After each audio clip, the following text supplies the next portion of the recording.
You can fix all of your psychological errors if you just watch this video all the way to the end. So if you want to catch these exact reversal just like this, you need to understand a few things about how the market works, right? So your order block or your point of interest is always going to be the candle before the fair value gap, right? So this is your order block over here. Now, what makes this order block valid is the fact that we are actually now officially above the 10 a.m. Eastern, right? So to give you some context, the 10 a.m. Eastern is down here and price is all the way up here. So we are at a 15-minute fair value gap and we're above the 10 a.m. Eastern. Now from here, we need to understand how price is behaving inside of this particular level. So when we go to the footprint charts, we are going to be analyzing this particular candle. In particular, it's important to understand we have a large red over here and a large red over here.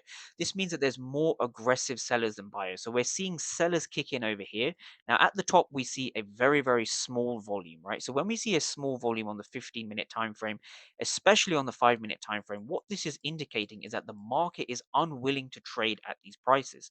So now when we go back to the regular candlestick chart, we can understand the change in state of delivery. And we do that by understanding the fair value gap changes, right? So what we can see here is we can see a bullish fair value gap get violated with a bearish fair value gap after we've tagged into a 15-minute level and we are above the 10 a.m. Eastern, which is all the way down here.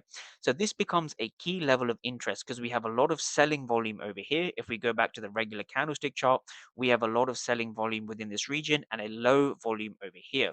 So we can take an entry from this particular area with a stop loss anticipating the high of the 10 a.m. candle, and we simply target the low of the 10 a.m. candle. So we want to keep our trading as systematic as possible. So when you can do this and we just allow price to kind of play on in our overall direction, what we can see is we see price eventually hitting our TP. So you want to have a fair value gap on the higher time frame, a fair value gap on the lower time frame, and you want to confirm everything using basic order flow technical analysis.